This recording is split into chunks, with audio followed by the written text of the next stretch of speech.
안녕하세요. 충격스토리TV입니다. 오늘의 이야기는 한 남자의 선택에 관한 이야기입니다. 누군가는 그를 어리석다고 말하지만 그는 알고도 속아주었습니다. 사랑이었을까요? 아니면 인생의 여유였을까요? 진짜 어른의 여유가 어떤 건지 지금 함께 들어가 보시죠. 서울 강남의 한 보험회사 사무실. 아침 회의가 끝난 뒤 여직원들이 335 모여 커피를 마시고 있었습니다. 그곳은 영업 성과보다 얼마나 돈 많은 고객을 잡느냐가 더 중요한 곳이었죠. 윤가희 그 무리의 중심에 앉아 있었습니다. 단정한 정장 차림, 얇은 스카프, 그리고 입가엔 비웃음이 스쳤습니다. 야, 나 어제 늙은 부자 하나 꼬셨다. 또? 이번엔 어떤 사람이야? 70 넘은 할아버진데 냄새 좀 나더라. 근데 집이 강남이야. 그리고 손목에 시계 딱 봐도 몇천만 원짜리. 우와, 역시 가희 언니 클래스 다르다. 그래서 돈 좀 풀었어? 당연하지. 골프 한번 쳤다고 밥 사고 명품백도 하나 사줬어. 손만 살짝 잡았을 뿐인데 말이야. 다른 직원이 낄낄거리며 말을 받았습니다. 나는 어제 건물주 아저씨랑 식사했어. 보험 얘기보다 자기 외로움 얘기만 하더라니까. 그래서 요즘은 외로움도 병이에요. 그랬지. 그 말에 또 넘어갔겠다. 당연하지. 밥값에다가 용돈까지 챙겨줬어. 그들 사이의 웃음소리는 가볍고 날카로웠습니다. 업무 이야기는 없었고 얼마나 잘 속였느냐가 자랑이 되었죠. 그때 윤가희가 커피를 들며 낮은 목소리로 말했습니다. 근데 말이야, 진짜 재밌는 건 뭐냐면 이런 사람들 우리가 속이는 게 아니라 스스로 속고 싶어 해. 외롭거든. 누가 자기 얘기 들어주면 그걸 사랑이라고 착각하잖아. 순간 주변이 조용해졌습니다. 다른 직원이 말했죠. 역시 언니는 달라. 완전 프로네. 윤가희는 입꼬리를 올리며 속삭였습니다. 이번에도 그런 남자야. 돈 냄새 나더라. 박현수. 이름부터 고리타분하지? 근데 이번엔 좀 재밌게 놀아볼 생각이야. 그녀의 눈빛이 짙은 장밋빛 욕심으로 번졌습니다. 그날 윤가희는 향수를 뿌리며 거울을 보았습니다. 좋아, 오늘은 그분 차례야. 그날 아침 공기는 유난히 맑았습니다. 서울 한복판의 고급 카페, 유리창 밖으로 햇살이 천천히 번져들었죠.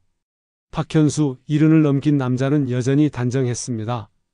은색 머리카락은 반듯하게 빗겨져 있었고 검은색 수트는 구김 하나 없이 깔끔했어요. 그는 매일 아침처럼 아메리카노 한 잔을 앞에 두고 신문을 펼쳤습니다. 세상은 시끄러웠지만 그의 세계는 고요했습니다. 박 선생님, 오랜만이에요. 조용히 다가온 여자의 목소리에 그는 눈을 들었습니다. 그녀는 미소가 예뻤습니다. 40대 초반쯤 되어 보이는 여자, 단정한 정장 차림의 목에는 얇은 스카프를 하고 있었죠. 명함에는 윤가희 보험 컨설턴트라고 적혀 있었습니다. 제가 잠깐 앉아도 될까요? 물론이지요. 이런 아침에 커피 동무라면 언제든 환영입니다. 그녀는 자연스럽게 자리에 앉았습니다. 그리고 부드럽게 손가락을 꼼지락이며 말했죠. 요즘은 건강이 제일 중요하잖아요. 보험 한번 다시 정리해 보셔야죠. 요즘 어르신들께 딱 맞는 상품이 있거든요. 그녀의 말투에는 일정한 리듬이 있었습니다. 고객을 상대하며 다져온 습관, 웃음 뒤에 숨은 계산된 시선이었죠. 현수는 이미 알고 있었습니다. 이 여자의 눈빛이 보험보다 다른 걸 팔고 싶어 한다는 걸요. 가희 씨, 그럼 내 건강부터 좀 봐주겠소? 네? 아니, 보험 얘기보다 내 얼굴을 좀 살펴봐요. 요즘 내가 피곤해 보이나? 그녀는 순간 당황했지만 이내 웃음을 지었습니다. 아니에요, 전혀요. 오히려 너무 젊어 보이세요. 그래요? 그럼 내가 가입할 자격은 충분하겠군. 현수의 입꼬리가 미묘하게 올라갔습니다. 그는 그때 이미 느꼈습니다. 이 여자가 자신에게 미끼를 던졌다는 걸요. 하지만 그 역시 그 미끼를 문척할 준비가 되어 있었습니다. 며칠 뒤 가희는 다시 전화를 걸어왔습니다. 선생님, 지난번 말씀드린 보험 설계서 잠깐만 보실 수 있을까요? 오늘 근처에 미팅 있어서요. 잠깐 들를게요. 그녀는 정확히 오후 2시에 나타났습니다. 정장 치마 대신 살짝 캐주얼한 블라우스, 은근히 드러나는 목선, 향수 냄새가 짙지 않게 그러나 확실히 퍼졌습니다. 현수는 창가에 앉아 신문을 덮으며 그녀를 맞았죠. 커피는 내가 사겠소? 오늘은 무슨 얘기를 해주려나? 아니, 커피는 제가 고객님이시잖아요. 그녀의 손끝이 커피잔을 건넬 때 살짝 떨렸습니다. 그 미세한 긴장감이 현수의 오래된 감각을 자극했죠. 그는 오히려 자연스럽게 웃었습니다. 이봐요, 가희 씨. 나한테 그렇게 긴장할 필요 없어요. 내가 돈이 많아 보이긴 하지만 사실 심심한 노인일 뿐이요. 아니에요, 정말 멋지세요. 그녀의 눈빛이 순간 흔들렸습니다. 그 말이 진심인지 아니면 영업 멘트인지 알 수 없었죠. 하지만 현수는 굳이 구분하려 하지 않았습니다. 그래, 조금 더 와라. 얼마나 배우신 수법인지 한번 보자고. 그날 이후 두 사람의 만남은 자연스러워졌습니다. 점심 식사, 골프장 미팅, 심지어 저녁 와인 자리까지 그녀는 점점 선을 허물었고 현수는 모르는 척했죠. 어느 날 가희가 장난스럽게 말했습니다. 선생님은 정말 매력 있으세요. 요즘은 젊은 남자보다 이렇게 품격 있는 분이 더 좋아요. 그건 영업 멘트요? 아니요, 그냥 제 마음이요. 그녀가 부드럽게 웃었습니다. 그 웃음 뒤에는 속셈과 설렘이 섞여 있었죠. 그리고 현수는 그 모든 걸 꿰뚫고 있었습니다. 밤이 깊어갈수록 현수는 혼자 미소 지었습니다. 책상 위엔 명함 몇 장과 가희가 남기고 간 보험 약관이 놓여 있었죠. 그는 천천히 펜을 들어 그 위에 한 줄을 적었습니다. 속임수를 알아보는 건 쉽지 않다. 하지만 더 어려운 건 속아주는 척하는 일이다. 그 문장을 남긴 채 그는 창밖을 바라보았습니다. 어디선가 들려오는 재즈 피아노, 그리고 그의 입가에는 짧지만 의미심장한 미소가 맴돌았죠. 그날 오후 현수는 오랜만에 백화점 남성 매장에 들렀습니다. 넥타이를 새로 하나 샀죠. 어쩐지 마음이 들떠 있었습니다. 한때는 회의실에서 매일 메고 다니던 그것을 이제는 누군가를 만나기 위해 다시 메고 싶어진 겁니다. 윤가의 그 여자는 내가 생각한 것보다 훨씬 영리해. 그는 속으로 그렇게 중얼거리며 미소 지었습니다. 며칠 전 가희는 느닷없이 전화를 걸어왔습니다. 선생님, 저녁 약속 있으세요? 글쎄, 오늘은 혼자 식사할 생각이었는데. 그럼 저랑 같이 하세요. 좋은 레스토랑 알아놨어요. 그날 저녁, 강남의 한 조용한 이탈리안 레스토랑. 촛불이 은은히 깜빡였고 그녀는 와인을 따르며 말했습니다. 요즘 정말 즐거워요. 선생님 만나고 나서요. 그녀의 눈빛은 마치 진심과 연기 사이에 있었습니다. 하지만 현수는 그 경계를 명확히 구분했습니다. 저 눈빛 이미 여러 남자를 홀렸겠지? 하지만 이번엔 다를 거다. 내가 그녀를 흔들 차례니까. 윤가희 씨 인생이란 게 참 이상하지요. 서로 속으면서도 즐겁게 웃을 수 있으니까. 무슨 말씀이세요? 아니, 그냥 요즘 세상 이야기요. 다들 가면을 쓰고 살잖아요. 그녀는 잠시 멈췄다가 입꼬리를 올렸습니다. 선생님도 가면을 쓰세요? 아, 글쎄 요즘은 오히려 벗고 사는 중이요. 그럼 지금은 진짜 모습이신 거네요. 그 말에 현수는 잠시 그녀의 눈을 바라보았습니다. 그녀는 시선을 피하지 않았습니다. 둘 사이의 공기가 묘하게 달궈졌죠. 그날 밤 현수는 집에 돌아오며 오랜만에 설레는 기분을 느꼈습니다. 하지만 그 설렘은 사랑이 아니라 놀이에 가까운 감정이었습니다. 그는 서랍을 열어 오래된 다이어리를 꺼냈습니다. 거기엔 이런 글귀가 적혀 있었죠. 욕망은 나이를 먹지 않는다. 다만 그걸 다루는 법이 달라질 뿐이다. 그리고 그가 모르는 사이 윤가희 역시 자기만의 다이어리에 메모를 남기고 있었습니다. 박현수 71세, 전직 무역업, 부동산 임대 중, 강남 아파트 2채, 은행 예금 다수, 현재 독거, 정서적 외로움 강함, 접근 3주차, 다음 주엔 투자 유도 시작. 그녀는 맥주 한 모금을 들이켰습니다. 방 한구석엔 명품 가방, 값비싼 향수, 그리고 지난달 피해자의 서류 봉투가 놓여 있었죠. 그녀는 몇 초간 그것을 바라보다가 다시 스마트폰을 들어 현수의 번호를 눌렀습니다. 선생님, 점심 드셨어요? 아직이요. 그럼 같이 드실래요? 이번엔 제가 맛있는 곳 알아봤어요. 가희 씨, 요즘 나 때문에 너무 바쁜 거 아니요? 선생님이니까 그래요. 다른 분이라면 벌써 질렸을지도 몰라요. 그녀의 말은 달콤했고 위험했습니다. 하지만 현수는 그 맛을 거부하지 않았죠. 점심을 마치고 두 사람은 근처 공원을 걸었습니다. 벚꽃잎이 천천히 떨어지는 길. 가희가 팔짱을 끼려다 잠시 멈췄습니다. 이러면 사람들이 이상하게 볼까요? 현수가 웃었습니다. 이 나이에 누가 신경 쓰겠소?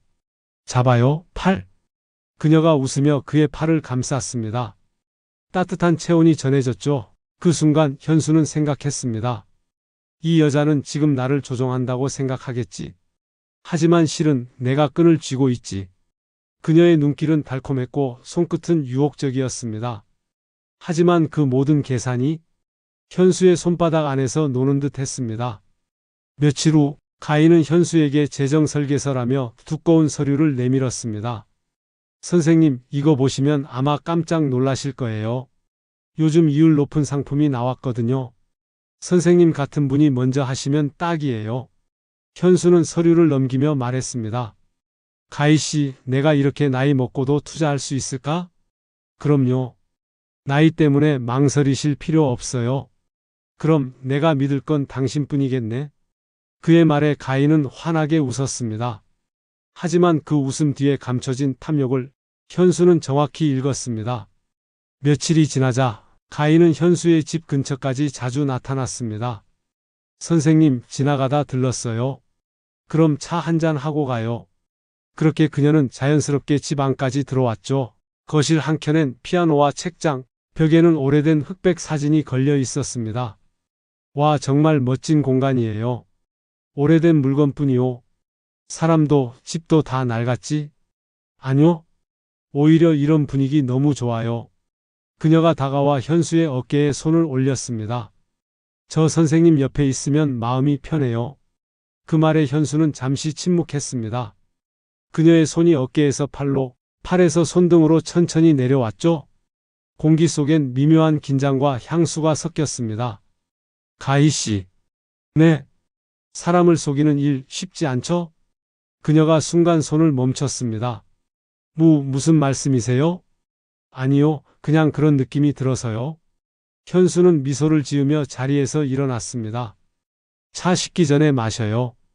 그녀는 아무 말도 하지 못했습니다. 현수가 방으로 들어가자 가희는 긴장된 얼굴로 손가락을 꼭 쥐었습니다. 그가 무엇을 알고 있는지 알 수 없었기 때문이죠. 밤이 깊었습니다. 가희는 택시에 올라타며 창밖을 바라봤습니다. 도대체 뭐야, 저 사람? 그녀는 자신도 모르게 중얼거렸죠. 나를 알고 있는 걸까? 아니면 그냥 여유인 척하는 걸까? 그녀의 가슴이 알 수 없는 두려움으로 뛰었습니다. 그리고 동시에 묘한 끌림이 피어올랐습니다. 그 시각 현수는 창가에 앉아 있었습니다. 불 꺼진 방 안 잔잔한 재즈가 흐르고 있었죠. 그는 와인잔을 돌리며 중얼거렸습니다. 그래, 이쯤 되면 올무는 제대로 걸렸지. 테이블 위에는 그녀의 명함과 그녀의 정과 기록이 담긴 복사 서류가 놓여 있었습니다. 그는 이미 며칠 전부터 모든 걸 파악해 두었습니다. 그녀의 빚, 과거 피해자, 심지어 사용한 이름들까지 그는 그 모든 걸 알면서도 오늘도 그 여자를 만날 약속을 잡았습니다. 가희 씨, 내일 점심 괜찮소? 네, 좋아요, 선생님. 그럼 내일 조금 특별한 곳으로 가요. 그녀는 그 말에 환하게 웃었습니다. 하지만 그 웃음이 자신의 함정으로 들어가는 미소라는 걸 아직은 몰랐습니다. 서울 강남의 한 프라이빗 라운지. 현수는 늘 앉던 자리, 창가 구석에서 와인잔을 천천히 돌리고 있었습니다. 조용한 피아노 선율, 유리잔에 비친 도시의 불빛. 그의 얼굴에는 여전히 여유가 배어 있었죠. 오늘도 약속은 7시. 윤가희가 올 시간이었습니다. 7시 10분, 문이 열리고 그녀가 들어왔습니다. 검정 원피스 차림에 평소보다 진한 립스틱. 가볍게 손을 흔들며 걸어오는데 그녀의 표정에는 이상한 자신감이 묻어 있었죠. 오늘은 제가 와인을 고를게요. 그럼 믿지요. 당신 입맛이 더 젊으니까. 그녀는 웃으며 메뉴를 들었습니다. 그 웃음 뒤에는 승리의 확신 같은 게 보였습니다. 며칠 전 그녀는 친구와 통화하며 이렇게 말했습니다. 이번엔 진짜야. 이 사람은 내가 원하는 걸 다 갖고 있어. 집도, 돈도, 고독도. 근데 나이 많으면 좀 그렇지 않아? 나이? 그건 약점이 아니라 열쇠야. 이런 남자들은 누군가 자기 말을 들어주는 것만으로도 마음을 연다니까. 그녀는 그렇게 믿고 있었습니다. 그리고 지금 그 신념이 눈빛에 묻어 있었죠. 가희 씨, 오늘은 유난히 밝네요. 그럼요. 선생님 덕분이죠. 무슨 일 있어요? 좋은 소식이라도? 그녀는 와인잔을 들며 살짝 웃었습니다. 하나 있죠? 이제 선생님을 진짜 고객으로 모시게 될 것 같아요. 아, 그 얘기군요. 이제 정말 서류만 남았어요. 내일 오전에 서명만 해주시면 돼요. 현수는 잔을 내려놓았습니다. 내일이라 좋죠. 그럼 그 전에 한 가지만 물어봅시다. 네? 당신은 사람을 설득할 때 제일 중요하게 생각하는 게 뭐요? 그건 당연하죠. 신뢰요. 그래요. 나도 그렇게 생각하오. 그는 웃으며 와인을 들었습니다.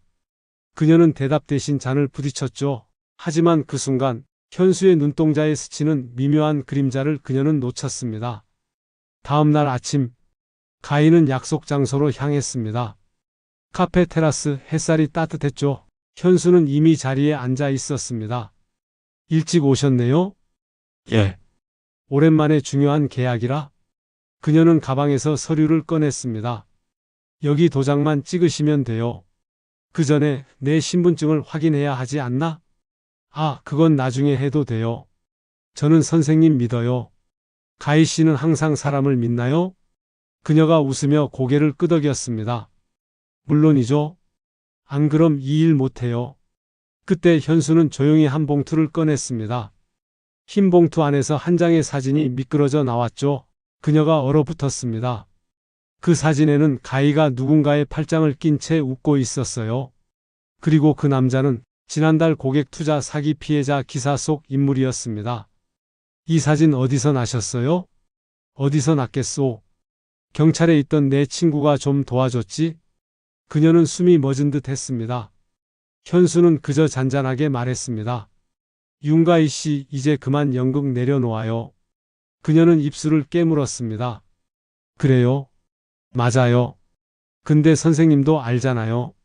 사람이 살다 보면 돈이 필요할 때가 있어요. 그건 알아요. 나도 살아봤으니까. 그럼 됐잖아요. 그냥 모른 척 넘어가요. 이건 서로 이득이 있는 일이잖아요. 그녀는 손을 내밀었습니다. 그러나 현수는 웃었습니다. 당신은 아직도 모르나 보네.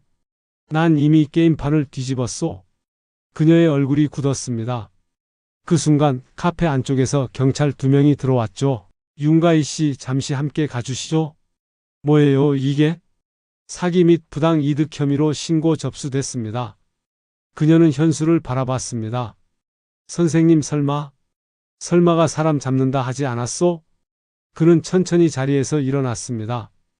그녀의 눈에 눈물이 맺혔습니다. 정말 나를 다 알고 있었던 거예요? 처음부터.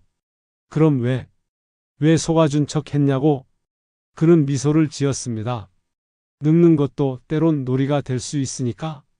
그녀가 끌려나간 뒤 현수는 한참 동안 빈잔을 바라봤습니다. 그리고 조용히 중얼거렸죠. 인생이란 게 참 우습지. 속고 속이면서도 결국은 다 자기 욕망의 그림자를 보는 거야. 그는 자리에서 일어나 카페를 나섰습니다. 햇살이 밝았죠. 사람들은 바쁘게 지나가고 그는 느릿하게 걸었습니다. 마치 세상 속을 다 꿰뚫어 본 사람처럼요. 하지만 이야기는 거기서 끝나지 않았습니다. 그날 밤 현수는 집으로 돌아와 책상 위에 놓인 편지 한 통을 발견했습니다. 박현수 선생님께, 이건 혹시 모르실까봐 남겨요. 제가 잡히기 전에 미리 보낸 거예요. 처음엔 돈이 목적이었지만 이상하게 선생님은 달랐어요. 처음으로 속이고 싶지 않았던 사람이었어요. 그날 팔짱 꼈던 거 기억하세요? 그때 전 진짜로 설렜어요. 윤가희. 현수는 잠시 그 편지를 바라보다가 창문을 열었습니다. 바람이 살짝 불어와 편지 끝이 흔들렸죠. 그는 잔잔히 웃으며 불을 끄고 중얼거렸습니다. 그래, 그 설렘 하나면 충분하지. 다음 날 아침, 그는 다시 카페로 나왔습니다. 늘 앉던 자리, 늘 같은 커피. 신문을 펼치던 그의 손끝이 잠시 멈췄습니다. 신문 한 귀퉁이에 작은 기사가 실려 있었죠. 보험 설계사 윤가희, 경찰 조사 중 건강 이상 호소하며 병원 이송. 현수는 아무 말도 하지 않았습니다.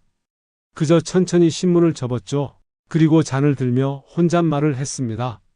세상은 늘 진실을 늦게 웃게 만들지. 그의 눈가에 아주 미묘한 슬픔이 번졌습니다. 그는 잔을 비우고 자리에서 일어났습니다. 그의 뒤로 햇살이 길게 드리워졌습니다. 늙은 남자의 뒷모습이 이상하게 젊어 보였죠. 밤은 유난히 길었습니다. 윤가희는 낡은 원룸 천장을 바라보며 누워 있었습니다. 형광등 불빛이 희미하게 깜빡이고 벽에 걸린 시계는 새벽 2시를 가리켰죠. 휴대폰 화면 속 박현수 이름이 몇 번이고 반짝였지만 그녀는 끝내 전화를 받지 못했습니다. 그녀는 자신에게 말했습니다. 이건 그냥 일일 뿐이야. 하지만 마음은 그렇지 않았습니다. 그의 미소가, 목소리가 이상하게 오래 남았죠. 5년 전 그녀는 남편의 채무를 떠안고 도망치듯 이 도시에 왔습니다. 하루에도 수십 통씩 빚쟁이의 전화를 받았고 2번의 도산을 겪으며 친구도 가족도 모두 끊겼습니다. 그녀가 할 수 있던 건 사람을 믿게 만드는 법을 배우는 것뿐이었죠. 그게 보험이었습니다. 신뢰를 파는 일. 그녀는 그 말을 처음 들은 날부터 다짐했습니다. 남을 속이기 전에 먼저 나를 속이자. 그 결과 지금의 윤가희가 있었습니다. 단정한 미소, 감정 조절, 정교한 거짓말. 그러나 그날 카페에서 처음 현수를 보았을 때 그녀는 처음으로 통제되지 않는 감정을 느꼈습니다. 다음 날 오전 그녀는 거울 앞에서 메이크업을 고치다 손을 멈췄습니다. 눈가의 주름이 유난히 짙어 보였죠. 윤가희, 넌 이제 늙었어? 스스로에게 말했지만 입꼬리는 오히려 올라갔습니다. 늙어가는 자신보다 더 늙은 남자가 그녀의 머릿속에 계속 남았기 때문이었죠. 현수를 만나는 날은 항상 하늘이 맑았습니다. 그녀는 하이힐 소리를 리듬처럼 들으며 걸었습니다. 그의 시선 앞에서는 자신이 다시 여자가 된 느낌이었어요. 가희 씨, 오늘은 좀 피곤해 보이요. 어젯밤 잠을 못 잤어요. 무슨 생각 때문에? 그녀는 잠시 눈을 내리깔았습니다. 선생님 같은 분이 나타나면 사람이 조금 흔들릴 수도 있잖아요. 그는 잠시 그녀를 바라보다 잔잔히 웃었습니다. 흔들려야 인생이지. 그 말이 이상하게 따뜻했습니다. 그녀의 손끝이 잔을 스쳤고 그의 손등이 잠시 닿았죠. 아무런 설명 없이도 공기 사이에 열이 번졌습니다. 그녀는 숨을 고르며 말했습니다. 이러면 안 되는데? 그는 대답하지 않았습니다. 다만 눈빛이 조용히 그녀의 손끝을 쫓았죠. 말보다 더 솔직한 대화였습니다. 그날 밤 집으로 돌아오던 길, 가희는 거리의 조명을 보며 혼잣말했습니다. 그 사람은 나를 읽고 있어? 그리고 그 생각에 오히려 안도했죠. 누군가 자신을 진심으로 바라본다는 느낌. 그게 비록 속임의 게임 속이라도 그녀에겐 구원이었으니까요. 며칠 뒤 그녀는 마음이 복잡했습니다. 계약 서류는 완성됐고 계좌번호도 적혀 있었죠. 하지만 그 서류를 전달하는 손이 떨렸습니다. 이제 끝내야 해. 한 번만 더 밀어붙이면 돈이 들어올 거야.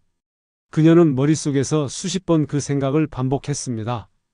하지만 현수를 만나는 순간 그녀의 대사는 전부 흩어졌습니다. 선생님, 요즘 잘 지내세요? 가희 씨 덕분에요. 그의 목소리는 한결같이 차분했고 그 차분함이 그녀를 더 흔들었죠.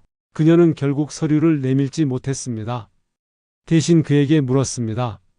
선생님은 저 같은 사람 믿어요? 그럼요. 나도 사람이니까. 속이는 사람이라면요? 그래도 믿어야지. 믿지 않으면 사는 의미가 없으니까. 그녀는 그 순간 울고 싶었습니다. 누군가를 속이며 살던 시간 내내 처음으로 용서받는 기분을 느꼈기 때문이었죠. 밤늦게 집으로 돌아온 그녀는 불을 끄고 침대에 앉았습니다. 창문 밖 불빛이 커튼 사이로 스며들었죠. 그녀는 천천히 손바닥을 펴보았습니다. 낯선 온기가 아직 남아 있었습니다. 그 사람은 나를 속이지 않았어? 대신 내가 나 자신을 속였지. 그녀는 고개를 떨구며 미소 지었습니다. 어쩌면 이 놀이에서 진짜 패배자는 자신일지도 몰랐습니다. 비가 내리던 오후였습니다. 창밖의 회색빛 도로 위로 자동차 불빛이 흐릿하게 번졌죠. 윤가희는 커튼을 걷지도 못한 채 의자에 앉아 있었습니다. 체포 이후 보석으로 풀려난 지 사흘째. 그녀의 손끝에는 아직 수갑 자국이 남아 있었죠. 휴대폰 화면에 박현수 이름이 떠 있었습니다. 하지만 번호는 지워져 있었습니다. 누르지 못한 통화 버튼 앞에서 그녀는 한참 동안 망설였죠. 그 사람은 날 벌한 게 아닐지도 몰라. 그녀는 그렇게 속삭였습니다. 그는 자신이 모든 걸 알면서도 끝까지 차분했습니다. 그 차분함이 오히려 더 잔인했죠. 며칠 전 경찰서 앞에서 그녀는 우연히 그를 보았습니다. 현수는 우산을 들고 서 있었습니다. 그녀를 향해 걸어오더니 조용히 말했죠. 비 맞으면 감기 듭니다. 그녀는 아무 대답도 하지 못했습니다. 그는 우산을 그녀 손에 쥐어주고 돌아섰습니다. 그 한순간의 온기가 지금도 그녀의 손끝을 아리게 했습니다. 그날 이후 그녀는 그의 흔적을 따라다녔습니다. 그가 가던 카페, 그가 앉던 자리, 커피잔 위에 남은 립 자국처럼 사라지지 않는 기억이 있었죠. 내가 왜 이렇게 됐을까? 그녀는 거울 속 자신을 바라보며 중얼거렸습니다. 속이는 일엔 익숙했지만 진심이 들이닥치는 일엔 여전히 서툴렀습니다. 그 시각 현수는 혼자 산책을 하고 있었습니다. 비가 잦아든 거리, 젖은 흙냄새가 풍겼죠. 그는 휴대폰을 꺼내다 말고 짧게 숨을 내쉬었습니다. 가희 씨, 이제 그만 나를 잊어요. 하지만 그 문장은 끝내 전송되지 않았습니다. 며칠 뒤 가희는 그가 다니던 재단 모임의 후원 행사장으로 향했습니다. 멀리서 바라본 현수는 여전히 단정했고 주변 사람들에게 웃음을 나누고 있었죠. 그녀는 사람들 틈에 숨어 조용히 그를 바라봤습니다. 그리고 알았습니다. 그가 자신을 이미 용서했다는 걸요. 행사가 끝나고 현수가 잠시 밖으로 나왔을 때 그녀는 조용히 다가가 말했습니다. 선생님, 잠깐 시간 괜찮으세요? 그의 시선이 그녀를 스쳤습니다. 가희 씨, 저 인사만 하려고요. 그동안 감사했어요. 몸은 괜찮습니까? 덕분에요. 둘 사이엔 짧은 침묵이 흘렀습니다. 비가 다시 내리기 시작했죠. 그녀가 우산을 꺼내려 하자 현수가 먼저 받쳐 들었습니다. 이젠 내가 빌려줄 차례군요. 그녀는 웃었습니다. 선생님, 그날 저 정말로 속이려던 게 아니었어요. 압니다. 근데 왜 아무 말씀도 안 하셨어요? 말해봤자 당신이 더 아팠을 테니까. 그의 말에 그녀의 눈이 붉어졌습니다. 그럼 이제 저는 어떻게 해야 할까요?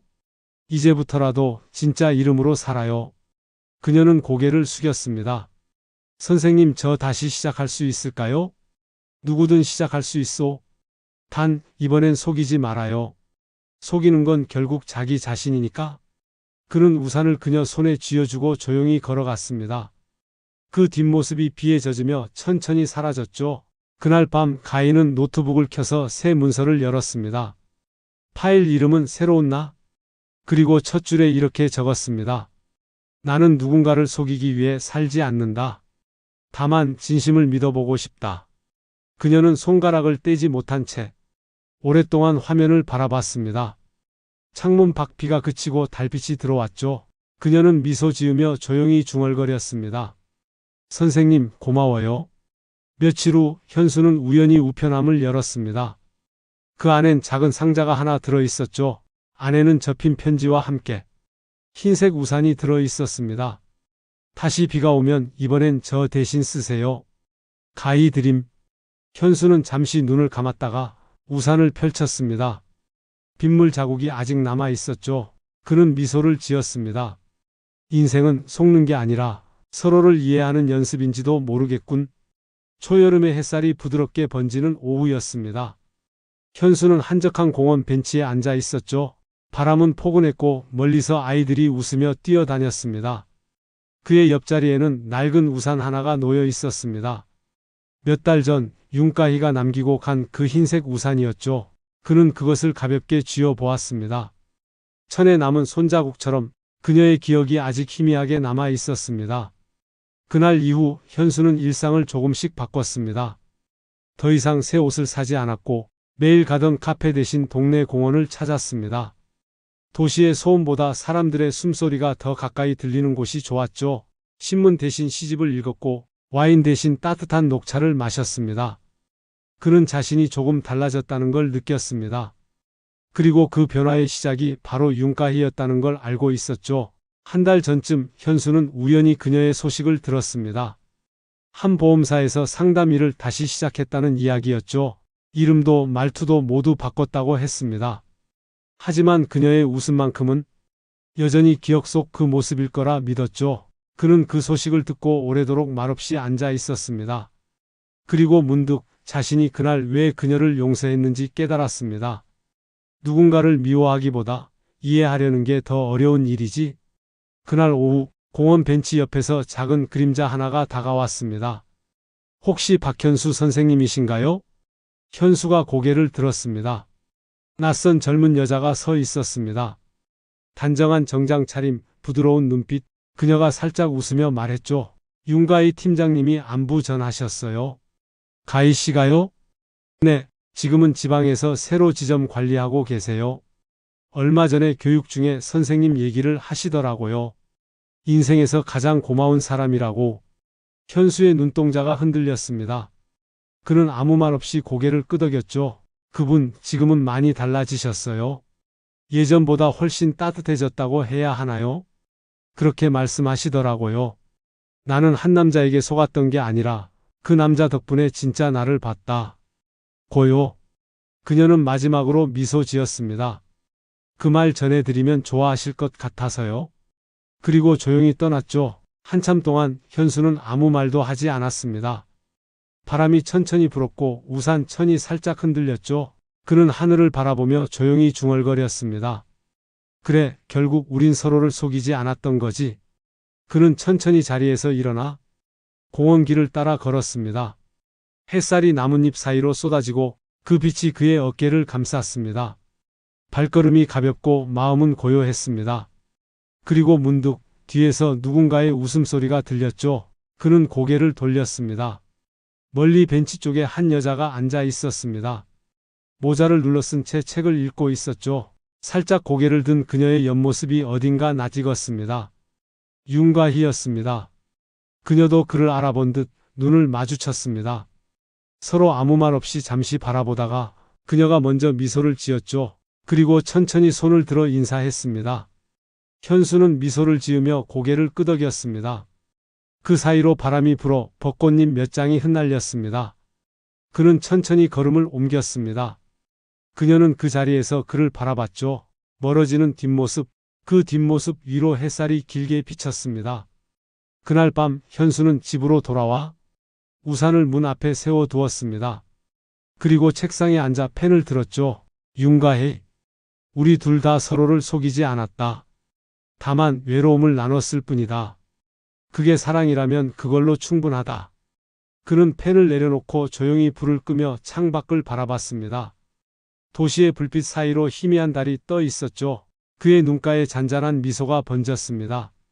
그날의 미소, 아직도 기억한다. 이 이야기를 들으시면서 여러분은 어떻게 생각하시나요? 누군가의 거짓 속에서도 진심이 피어날 수 있다고 믿으시나요? 때로는 속고 속이는 인연 속에서도 우리가 배우는 건 사람의 마음 아닐까요?